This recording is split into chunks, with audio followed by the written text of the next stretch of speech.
जालना जिल्ह्यात पावसानं दडी मारल्यानं शेतकऱ्यांच्या अडचणी वाढल्यात। पाऊस थांबून जवळपास 10 दिवस झालेत। सोयाबीन, कपाशी, फळबाग आणि भाजीपाला पिकांना पाण्याची कमतरता भासते, त्यामुळे शेतकरी चिंतेत आहेत। जालना तालुक्यातील भाटेपुरी येथील शेतकरी राधा किसन रामाजी गोरे यांनी सांगितले की पावसाअभावी भेंडीसह इतर भाजीपाला पिकांवर परिणाम होतोय। वेळेवर पाणी मिळालं नाही तर उत्पादनावर परिणाम होण्याची शक्यता आहे। शेतकऱ्यांना दिलासा देण्यासाठी शहरातील चौकांमध्ये थेट भाजीपाला विक्रीसाठी जागा उपलब्ध करून द्यावी अशी मागणी शेतकऱ्यांनी केली आहे। शेतकरी ते ग्राहक थेट विक्री व्यवस्था झाल्यास शेतकऱ्यांना योग्य भाव मिळेल, तसंच ग्राहकांनाही फायदा होईल अशी अपेक्षा त्यांनी व्यक्त केली। शासनाने यासाठी विशेष योजना राबवावी अशी मागणी शेतकरी करतात। पण अशा चर्चेमध्ये माणसाला जे गरजेची वस्तू लागते ते आहे भाजीपाला, आणि हा शेतकरी भाजीपाला घेऊन जाण्याच्या ठिकाणी बाजारामध्ये भेंडीची सुंदर आहे, छान आहे, पण सध्या पाण्याची कमतरता असल्यामुळे शेतकरी हवा देत आहे। आपल्यासोबत शेतकरी आहे, आपण त्यांच्याशी न्यूज मराठीमध्ये संवाद साधणार आहोत। न्यूज मराठीमध्ये आपलं स्वागत। आपलं नाव काय? राधाकिशन रामाजी गोरे उर्फ गोरे महाराज। तर भेंडी किती एकर सांगा? साधारण 20 गुंठे आहे। तर आता 20 गुंठ्यामध्ये आपला आतापर्यंत खर्च किती झाला? 20 गुंठ्यामध्ये आतापर्यंत 20 ते 22 हजार रुपये खर्च झाला आपला भेंडी। आणि मार्केटला दर काय भेटते सध्या? मार्केटला दर सध्या चालू आहे 30, 40, 50। बरं, आणखी तुम्ही भेंडी सोडून कोणता भाजीपाला वगैरे? आता सध्या आपल्याकडे भेंडी आहे, 10 गुंठे चवळी आहे, 4 गुंठे गवार आहे आणि वाल पण आहे आपल्याकडे 6-7 गुंठे। नेहमीसाठी भाजीपाला घेता समजा तुमचे? हा, नेहमीसाठी आपण भाजीपाला घेतो। तर पण आता खता औषधाचे भाव जरा थोडे वाढलेले आहे, तर मग यामध्ये तुम्हाला केंद्र सरकार राज्य सरकारने जर सबसिडी दिली तर आणखीन 2 पैसे शिल्लक भेटतात। पण सध्या पाण्याचं नियोजन वगैरे कसं आहे आता या पाणी पावसामध्ये? सध्या बोरवर चालू आहे, ठिबक सिंचन केलेलं आहे? ठिबक केलेलं आहे। तर राज्य सरकार केंद्र सरकार अनेक योजना काढते शेतकऱ्यासाठी। आता सध्या कर्जमाफी तर चालूच आहे, पण शेतकऱ्यासाठी जिल्ह्याच्या ठिकाणी एखादा स्टॉल वगैरे जर दिला शेतकऱ्यांना, ज्याच्या नावावर 7/12 आहे, फक्त अशाच व्यापारी लाईनमध्ये नाही, डायरेक्ट शेतकरी ते ग्राहक शुद्ध भाजीपाला ग्राहकांना भेटेल, अशा याच्यामध्ये मुख्यमंत्री साहेबांनी कोणती योजना काढावी असं तुम्हाला वाटतं? सिटीमध्ये शेतकऱ्याला प्रत्येक म्हणजे चौकात जर मुख्यमंत्री साहेबांनी जर शेतकऱ्याला जर आव्हान दिले की बाबा सर्व शेतकऱ्यांनी येऊन सिटीत भाजीपाला विकावा, काय त्याच्यात 2 पैसे फायदा शेतकऱ्याचा होणार। शेतकरी मार्केटला नेल्यापेक्षा हाताखाली विकणार नाही। आज आपण भाटेपुरीमध्ये आहोत आणि शेतकऱ्याचं म्हणणं असं आहे की जर जिल्ह्याच्या ठिकाणी जर चांगल्या योजना करून स्टॉल वगैरे ID वगैरे देऊन, म्हणजे ज्यांच्या नावावर 7/12 आहे अशाच शेतकरी लोकांना ID काढून स्टॉलला जर दिलं आहे चौकामध्ये, तर शेतकऱ्याचा मालाला पैसे तर दुप्पट भेटणारच, पण ग्राहकाला चांगला शुद्ध आणि चांगला भाजीपाला भेटेल। म्हणजे मार्केटला जातो आहे, मार्केटहून वापस येतो आहे, गिऱ्हाईकापर्यंत जातो आहे, पण शुद्ध चांगला ताजीपाला शेतकरी देऊ शकतो आहे। पण मुख्यमंत्री साहेबांनी अनेक योजना काढतात, तर शेतकऱ्यासाठी ही योजना जिल्ह्याच्या ठिकाणी जर मुख्यमंत्री साहेबांना जर काढली, त्यांना ID वगैरे जागेचं नियोजन जर करून दिलं जिल्ह्या ठिकाणी, तर शेतकऱ्याला 2 पैसे वाचतील आणि ग्राहकाला चांगला भाजीपाला मिळू शकतो आहे, असं शेतकऱ्याचं मत आहे। तर मुख्यमंत्री साहेबांना न्यूज मराठीच्या माध्यमातून निवेदन आहे की शेतकऱ्यांसाठी अशी योजना आपण काढावी आणि शेतकऱ्यांचं याच्यामध्ये फायदा होतो आणि ग्राहकाला शुद्ध भाजीपाला भेटेल आणि शेतकऱ्याला 2 पैशांना मार्केटला पेक्षा चांगला भाव भेटेल आणि शेतकरी समाधानी। तर सगळं सांग कृषीप्रधान देशामध्ये शेतकऱ्याला हा ID आणि स्टॉलला जागा मिळाली पाहिजे, असं शेतकऱ्याचं मत आहे। कॅमेरामन संजय सोबत न्यूज मराठीसाठी कोंडीबा अनपट, जालना जिल्हा प्रतिनिधी। नांदेड जिल्ह्याच्या लोहा शहरातील मोंढा परिसरातील श्री चिंतामणी गणपती मंदिरात पावसासाठी प्रार्थना करत व्यापाऱ्यांच्या वतीनं पारंपरिक भंडाऱ्याचं आयोजन करण्यात आलं। गेल्या 20 वर्षांपासून सुरू असलेली ही परंपरा यंदाही भक्तिभावानं पार पडली। दरवर्षीप्रमाणे यंदाही वेळेवर आणि समाधानकारक पाऊस पडावा, बळीराजा सुखी व्हावा, तसंच शेतातील पिकांना जीवदान मिळावं या उद्देशानं व्यापाऱ्यांनी श्री गणरायाच्या चरणी साकडं घातलं। यानंतर भाविकांसाठी महाप्रसादाचं वाटप करण्यात आलं। या धार्मिक उपक्रमाला व्यापारी, नागरिक आणि भाविकांनी उत्स्फूर्त प्रतिसाद दिला। दरम्यान लोहा तालुक्यात सुमारे 88% पेरण्या पूर्ण झाल्या असल्या तरी अद्याप अपेक्षित पाऊस झालेला नाही। पाण्याअभावी शेतकरी चिंतेत आहेत। दमदार पावसाची प्रतीक्षा कायम आहे। अशा परिस्थितीत पावसासाठी आयोजित करण्यात आलेल्या या भंडाऱ्याला विशेष महत्त्व प्राप्त झालंय। परभणी तालुक्यातील मौजेवाडी दमई येथील अनेक वर्षांपासून प्रलंबित असलेला शेतरस्ता महसूल प्रशासनाच्या पुढाकारानं खुला करण्यात आलाय। तहसील कार्यालयाच्या आदेशानुसार संबंधित अधिकाऱ्यांनी प्रत्यक्ष जागेवर जाऊन रस्ता मोकळा करून दिल्यानं ग्रामस्थांनी आनंद व्यक्त करत प्रशासनाबद्दल कृतज्ञता व्यक्त केली आहे। गावातील नागरिकांनी महाराष्ट्राच्या पालकमंत्री मेघना बोर्डीकर, जिल्हाधिकारी संजय सिंह चव्हाण, उपविभागीय अधिकारी भोसले, तहसीलदार, नायब तहसीलदार तसंच महसूल विभागातील अधिकारी आणि कर्मचाऱ्यांचा शाल, श्रीफळ, पुष्पगुच्छ देऊन सत्कार करून आभार मानले। बीड शहरातील प्रसिद्ध बालरोग तज्ञ डॉक्टर संजय जानोळे यांनी वयाच्या 55व्या वर्षीही फिटनेस आणि धावण्याचा अनोखा आदर्श निर्माण केलाय। वैद्यकीय क्षेत्रात कार्यरत असतानाच त्यांनी गेल्या 6 वर्षांपासून धावण्याच्या विविध स्पर्धांमध्ये सातत्यानं सहभाग घेतला। डॉक्टर जानोळे यांनी महाराष्ट्रातील अनेक स्पर्धांसह आंतरराष्ट्रीय स्तरावरील स्पर्धांमध्येही सहभाग नोंदवलाय। नुकतंच दक्षिण आफ्रिकेतील प्रतिष्ठित कॉम्रेड्स मॅरेथॉन स्पर्धेत सहभागी होऊन त्यांनी यश संपादन केलंय। सध्या ते बीड शहरात दररोज सुमारे 25 किलोमीटर धावण्याचा सराव करतायत। धावण्यासोबतच डॉक्टर जानोळे योगाभ्यासालाही महत्त्व देतात। साहित्य क्षेत्रातही त्यांचा सक्रिय सहभाग आहे। त्यांनी लिहिलेल्या विविध साहित्य कृतींचं राज्यातील वर्तमानपत्रांमध्ये प्रकाशन झाले। डॉक्टर जानोळे यांच्या या प्रेरणादायी कार्याची दखल घेत बीडमधील लोकप्रतिनिधी, डॉक्टर आणि सामाजिक कार्यकर्त्यांनी त्यांचा शाल, श्रीफळ देऊन सत्कार केला। महाड MIDCतील सिद्धार्थ कलर केम आणि कॉपरन रिसर्च लॅबोरेटरीज या 2 कंपन्यांमध्ये शासकीय अनुदानित युरियाचा अनधिकृत वापर केल्याप्रकरणी गुन्हा दाखल करण्यात आलाय। कृषी विभागाच्या तपासणीत सिद्धार्थ कलर केममध्ये 2000 किलो तर कॉपरन रिसर्च लॅबोरेटरीजमध्ये 1500 किलो युरियाचा साठा आढळलाय। नमुन्याच्या तपासणीत हा निंबोळी लेपित शासकीय CBD सबसिडीचा युरिया असल्याचं स्पष्ट झालंय। औद्योगिक वापराच्या नावाखाली खताचा गैरवापर केल्याप्रकरणी दोन्ही कंपन्यांच्या व्यवस्थापकांविरोधात महाड MIDC पोलीस ठाण्यात गुन्हा दाखल करण्यात आलाय। पुढील तपास सुरू आहे। दरम्यान कंपनी व्यवस्थापकांनी या प्रकरणावर कॅमेऱ्यासमोर बोलण्यास नकार दिलाय। नमस्कार, मी सूरज संपतराव लांडगे, तालुका गुण नियंत्रण निरीक्षक, तालुका कृषी अधिकारी कार्यालय महाड येथे गुण नियंत्रण निरीक्षक म्हणून कार्यरत आहे। आपण विशेष मोहिमेअंतर्गत दिनांक 14 एप्रिलपासून 18 एप्रिलपर्यंत या 4 दिवसात आपण विशेष मोहिमेअंतर्गत औद्योगिक वसाहतींमध्ये जो युरिया वापरला जातो त्याची तपासणी केली। या अंतर्गत महाड औद्योगिक क्षेत्रामध्ये आपण टोटल 17 औद्योगिक क्षेत्रांना आपण तपासणी केली। त्याच्यामध्ये 3 औद्योगिक कंपन्यांमधील आपण नमुने काढले। त्यामधील 2 कंपन्या सिद्धार्थ कलर केम प्रायव्हेट लिमिटेड आणि कोपरान रिसर्च लॅबोरेटरीज लिमिटेड महाड या ठिकाणचे 2 युरियाचे नमुने हे लिंबोळी लिपित खताचे आढळले। जो खत नमुना हा शासन अनुदानित आढळतो, ज्याच्यामध्ये आपण त्या 2 कंपन्यांवर अत्यावश्यक वस्तू कायदा 1955 आणि रासायनिक खते फर्टिलायझर कंट्रोल ऑर्डर 1985 अंतर्गत आपण त्या 2 कंपन्यांवर कारवाई केली आहे। या कारवाईसाठी मला तालुका कृषी अधिकारी श्री धीरज तोरणे साहेब, जिल्हा गुण नियंत्रण निरीक्षक श्री बुधभूषण मनेश्वर साहेब, जिल्हा अधीक्षक कृषी अधिकारी सौ वंदना शिंदे मॅडम आणि विभागीय गुण नियंत्रण निरीक्षक श्री अजिंक्य पवार तसेच विभागीय कृषी सहसंचालक श्री शिवाजी आंबले साहेब यांचे मार्ग महाराष्ट्राची वारकरी परंपरा ही केवळ विठ्ठल भक्तीच नव्हे तर सर्व धर्म समभाव, सामाजिक ऐक्य आणि मानवतेची शिकवण देणारी परंपरा म्हणून ओळखली जाते। याच परंपरेचं जिवंत उदाहरण असलेली अमरावती जिल्ह्यातील गणोरी येथील मुस्लिम संत मोहम्मद खान महाराजांची दिंडी धाराशिव जिल्ह्यात दाखल झाली। आषाढी एकादशी निमित्त विठ्ठलाच्या दर्शनासाठी तब्बल 650 किलोमीटरचा पायी प्रवास करत ही दिंडी पंढरपूरच्या दिशेने मार्गस्थ आहे।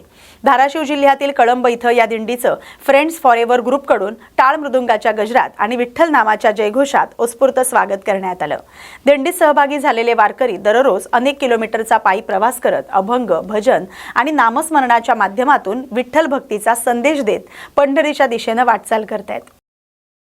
श्री संत परमहंस मोहम्मद खान महाराज दिंडी सोहळा हा सर्व धर्म समभावाचं प्रतीक आहे आणि महाराष्ट्रातून एकमेव मुस्लिम संताची दिंडी विदर्भातून अमरावती जिल्हा भातकुली तालुका गणोरी गावातून जात आहे आणि सर्व धर्म समभावाचं प्रतीक म्हणून ह्या दिंडीची ओळख आहे।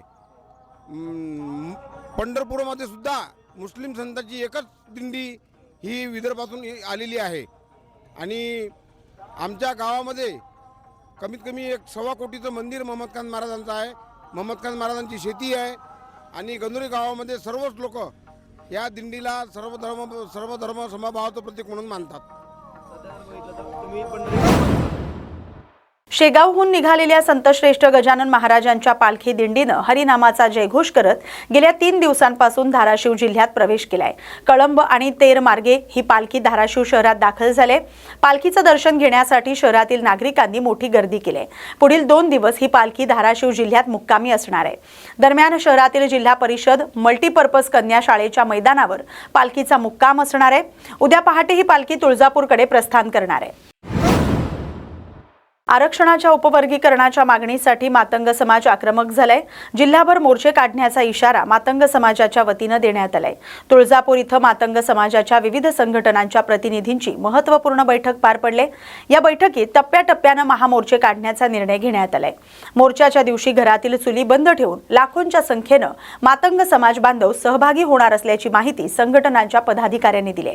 त्यानुसार 17 जुलै रोजी लोहारा, 24 जुलै रोजी उमरगा तहसील कार्यालयावर आणि 5 ऑगस्ट रोजी धाराशिव जिल्हाधिकारी कार्यालयावर मातंग समाजाचा भव्य मोर्चा धडकणार आहे। अनुसूचित जातीतल्या 13% आरक्षणाचं उपवर्गीकरण झालं पाहिजे हा सुप्रीम कोर्टाचा 1 ऑगस्ट 2024चा निकाल आहे। या निकालाच्या अनुसरून देशातल्या 5 राज्यांना आरक्षणाचं उपवर्गीकरण केलेलं आहे। फुले शाहू आंबेडकरांचं नाव घेणाऱ्या महाराष्ट्रामध्ये खरं तर पहिला मान महाराष्ट्राने घ्यायला पाहिजे होता। दुर्दैवानं महाराष्ट्रानं तो मान गमावलेला आहे।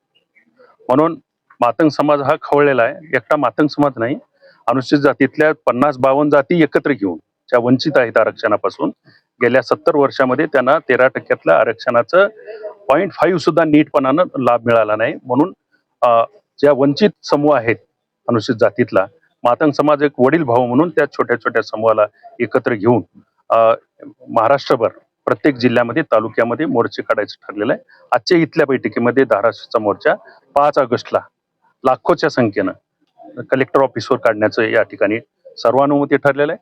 प्रत्येक तालुक्यानं बैठका होणार आहेत, गावोगाव बैठका होणार आहेत आणि मोठ्या प्रमाणामध्ये जसं महाराष्ट्रामध्ये मोर्चे होत आहेत, जवळपास 40 मोर्चे आतापर्यंत महाराष्ट्रामध्ये अनेक जिल्ह्यामध्ये तालुक्यामध्ये झालेले आहेत। महाराष्ट्रातल्या 20-22 जिल्ह्यामध्ये मोर्चे निघाले आहेत। आता उर्वरित जिल्ह्यामध्ये सुद्धा आणि तालुक्यानं सुद्धा हा मोर्चा होणार आहे। त्याचाच एक भाग म्हणून 24ला उमरग्याला महामोर्चा आहे आणि 5 ऑगस्टला धाराशिव कचेरीवरचा हा मोर्चा आहे। मोर्चाचं स्वरूप आम्हाला आरक्षणाचं उपवर्गीकरण झालं पाहिजे हा एकच विषय घेऊन आम्ही लढत आहोत। लोकशाही मार्गानं, संविधानिक मार्गानं हा मोर्चा शांततेनं सरकारला मागणी आम्ही करत आहोत। आमची लढाई कोण्या जातीच्या विरोधात नाही, आमची लढाई सरकारच्या विरोधात आहे। मागणी सरकारला आहे, सरकारनं द्यावं, कारण सामाजिक न्यायाची भूमिका आहे। बाबासाहेबांच्या संविधानानुसारची आम्ही भूमिका घेऊन सामाजिक समतेचा आम्ही संपूर्ण देशात विशेष सघन पुनरीक्षण म्हणजेच SIR अभियान मोठ्या प्रमाणावर राबवण्यात येते। त्याच अनुषंगानं नांदेड इथं शिवसेनेच्या वतीनं पदाधिकाऱ्यांची आढावा बैठक आणि मार्गदर्शन शिबिर आयोजित करण्यात आलं। या शिबिराला BLO आणि शिवसेनेचे पदाधिकारी मोठ्या संख्येनं उपस्थित होते। यावेळी उत्कृष्ट काम करणाऱ्या BLAंना नांदेड दक्षिणचे आमदार आनंद पाटील तिडके यांच्या वतीनं बक्षिसं देण्यात येणार आहेत अशी घोषणा करण्यात आली। तसंच महाराष्ट्राचे नेते डॉक्टर श्रीकांत शिंदे यांच्या हस्ते त्यांचा सत्कारही करण्यात येणार आहे अशी माहिती देण्यात आली।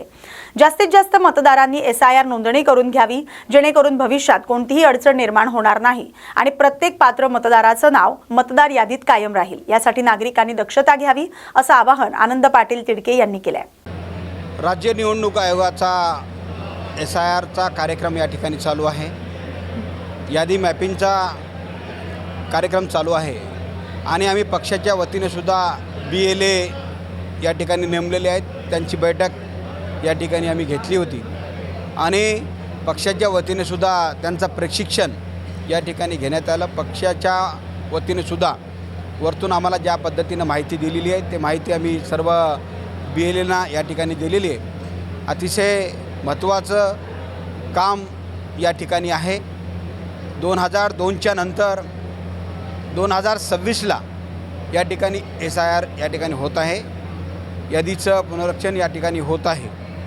तर या कार्यक्रमामध्ये मी सर्व मतदार बंधू आणि भगिनींना विनंती करतो, नम्र कळकळीचं आवाहन करतो की यापासून आपण कोणीही वंचित राहू नये। जास्तीत जास्त लोकांनी, मतदारांनी यामध्ये भाग घ्यावा। यानंतर आपलं नाव त्या यादीमध्ये दिसणार नाही याची आपण काळजी घेतली पाहिजे आणि आपलं नाव त्या यादीमध्ये असलं पाहिजे।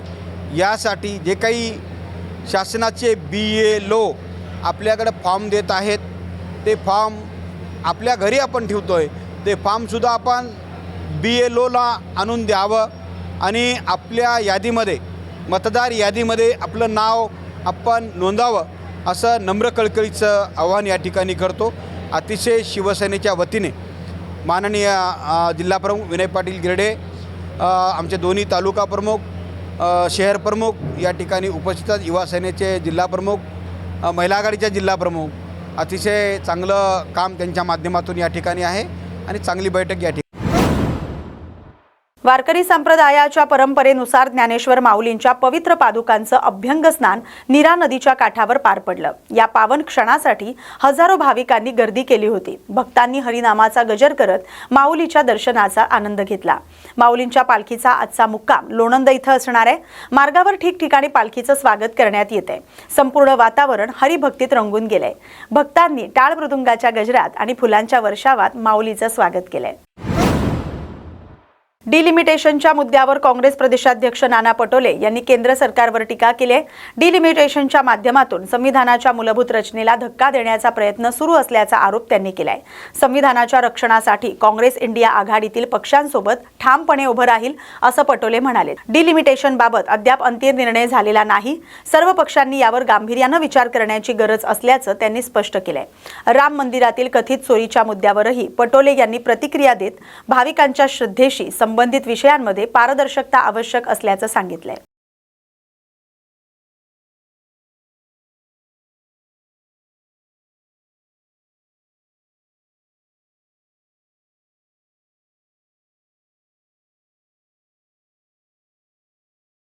फायनल काहीच नाही असं त्याचा अर्थ नाही, पण ही गोष्ट लक्षात घेतली पाहिजे की मूळ प्रश्न असा आहे की त्यांचा पक्ष आहे, त्यांच्या पक्षाने काय निर्णय घ्यावे तो त्यांचा अधिकार आहे, त्याच्याबद्दलच आमचं कुठलंही दुमत नाही। पण एक गोष्ट लक्षात घेतली पाहिजे की BJP विशेष करून जी सरकार आज देशामध्ये नरेंद्र मोदीच्या रूपानं आहे ती RSS चालवत आहे आणि RSSनी अनेकदा सांगितलं की आम्हाला हे संविधान मान्यच नाही। आता हे संविधानच जेव्हा यांना मान्य नाही आणि डिलिमिटेशनच्या नावाने ज्या पद्धतीनं संविधानिक व्यवस्थेच्या ढाच्यालाच हे संपायला निघाले, हा प्रश्न या ठिकाणी महत्वाचा आहे। त्यामुळे काँग्रेस पूर्ण ताकदीनं संविधानाच्या बाजूने उभा राहील संविधान वाचलं पाहिजे ही भूमिका काँग्रेस पक्षाची आहे. आमचे नेते राहुल गांधीजींनी ती भूमिका स्पष्ट केलेली आहे. त्याच्यामुळे आमचा प्रयत्न आहे की आमचे जे इंडिया अलायन्सचे जेवढे लोक आहेत त्यांना ही भूमिका कळत नसेल असा माझा मुद्दा नाही, पण निश्चितपणे आज देशाच्या संविधानाला वाचवण्यासाठी सगळ्याच पक्षांनी एकत्रित यावं ही भूमिका काँग्रेस पक्षाची आहे. एकंदर ज्या प्रकारे खासदारांची फुटाफूट सुरू आहे, केंद्र सरकारची त्या दिशेने रणनीती दिसत आहे की डिलिमिटेशन विधेयक त्यांना पारित करून घ्यायचं आहे. त्यासाठी असणारं संख्याबळ जे त्यांना जिथं पॉसिबल असेल तिथनं ते मिळवण्याचा प्रयत्न करतात. बघा, तुम्हाला मी मगाशी सांगितलं की राम मंदिर असेल, तिथली चोरी असेल, देशभरातल्या हिंदूच्या देवळातल्या मंदिरातली चोरी असेल, अशा अनेक प्रकरण आता आपल्याला पाहायला पुढे मिळतात. धर्माच्या नावाने ही सत्तेत आले. हिंदू धर्माच्या लोकांना त्यांची दिशाभूल करण्याचं पाप या लोकांनी केलं. त्यांच्याकडूनच त्यांच्या परिश्रमाचे पैसे धर्माच्या नावाने घेतलेत आणि त्याला लुटलं. अशा पद्धतीचं चित्र आता स्पष्ट झालेलं आहे. आणि मग ज्या RSSला, ज्या भाजपला कधी संविधान मान्य नव्हतं, त्यांनी दुसऱ्या पक्षाचे आमदार असतील, खासदार असतील, त्याला विकत घेण्याचा परंपरा, नाही ऐकलं तर त्याला ED, CBI या पद्धतीच्या यंत्रणेचा वापर करून, संस्थांचा वापर करून त्यांना आपल्या बाजूने वळवण्याचा या लोकांनी प्रयत्न केलेला आहे. तो आता सगळ्यांना दिसत आहे. त्यामुळे मला असं वाटतं की धानाचं कोठार म्हणून ओळखल्या जाणाऱ्या चंद्रपूर जिल्ह्यात यंदा पावसाच्या खंडामुळे शेतकरी अडचणीत सापडलेत. मागील 10 ते 15 दिवसांपासून पावसानं दडी मारल्यानं धानाची पेरणी आणि रोवणीची कामं ठप्प झालेत. जिल्ह्यात सुमारे 1,90,000 हेक्टर भात क्षेत्र असून आतापर्यंत केवळ 65,000 हेक्टरवर लागवड झाली, तर रोवणीचं क्षेत्र अवघं 2,000 हेक्टर पर्यंत पोहोचलंय. अनेक शेतकरी उपलब्ध पाण्याच्या मदतीनं पिकं वाचवण्यासाठी प्रयत्न करतायत. पावसाअभावी शेतमजुरांनाही कामाचा अभाव जाणवतोय. काहींना रोजगारासाठी जंगलात मजुरीला जावं लागतंय. कृषी विभागाच्या माहितीनुसार 4 जुलैनंतर जिल्ह्यात पावसाची मोठी कमतरता निर्माण झाली. पुढील काही दिवसात चांगला पाऊस न झाल्यास शेती आणि कृषी अर्थव्यवस्थेवर परिणाम होण्याची शक्यता व्यक्त केली जाते. नाही येऊन राहिला, परिस्थिती परिवार होऊन चालली. आता जंगलात शेतीचं काम कसा करणार, आता जंगलात चाललं. आता पंतप्रधान पाहिजे होता, आतापर्यंत खाली राहिलो असतो आम्ही खाली. पाणी पाऊस नाही मिळेल, शेतीची कामं रोखून गेली आहे. पाऊस आला असता तर शेतीचे काम केलं असतं. सुद्धा पाऊस नाही, काही नाही, बरे सुकून राहिले. बांबूरे शेतात काम नाही तर पाणीच नाही आहे तर का करू. आम्हाला खुशी आहे, 2.5 एकर जमीन असून काही फायदा नाही आहे. आता पर टाकून आहे, कोरी राहते त्यात माता जंगलाच्या शेतीच्या, कोणतं नाही कोणतं पोट करून भरास लागल ना. चंद्रपूर जिल्ह्यामध्ये आपण या खरीप हंगामात जर बघितलं तर जून महिन्यामध्ये सुद्धा सरासरीच्या 58% पाऊस पडला होता. जुलै महिन्याच्या पहिल्या 3-4 दिवसामध्ये चांगला पाऊस पडला. पुन्हा 4 तारखेपासून त्याच्यानंतर पुन्हा पावसामध्ये कमतरता आहे. ज्या ठिकाणी कापूस, सोयाबीन आणि तूर हे पिकाखालील क्षेत्र घेतात अशा भागामध्ये पेरणी योग्य पाऊस झाला. त्याच्यामुळं जिल्ह्यामधल्या एकूण 4,62,000 पैकी कापसाचं, सोयाबीनचं आणि तुरीचं पेरण्या 100% पूर्ण झालेल्या आहेत. आणि सगळ्यात महत्त्वाचं चंद्रपूर जिल्ह्यामध्ये भाताचे जे तालुके आहेत, सिंदेवाई आहे, नागबीड आहे, ब्रह्मपुरी आहे, मूल आहे, या भागामध्ये जूनमध्येही पाऊस म्हणावा तसा पडलेला नाही. जुलै महिन्यामध्ये सुद्धा पाहिजे तसा पाऊस पडलेला नसल्यामुळं भाताच्या पेरण्या जिल्ह्यामधल्या जरा खोळंबलेल्या आहेत. भाताचं जवळपास आपलं 1,90,000 हेक्टर क्षेत्र आहे. त्याच्यापैकी फक्त आतापर्यंत जर बघितलं तर 65,000 हेक्टर एवढ्या क्षेत्रावरती भाताची लागवड झाली आहे. त्यात फक्त रोवणीचं क्षेत्र जर बघितलं तर ते फक्त 2,000 हेक्टर आहे. बाकी सर्व जे पेरणी आहेत म्हणजे DSR म्हणजे डायरेक्ट सीड पद्धतीनं पेरण्या केलेल्या आहेत, काही आवत्या पद्धतीने केलेल्या आहेत. परंतु बाकीच्या आणखी पेरण्या या व्हायच्या राहिलेल्या आहेत, त्याला तो आता उशीर झालेला आहे. या बातमीसोबतच बातम्या गावाकडच्या मध्ये आता इथेच थांबतोय. अशाच महत्त्वाच्या बातम्यांसाठी पाहत राहा न्यूज मराठी 24/7. नवा भारत, नवा विचार.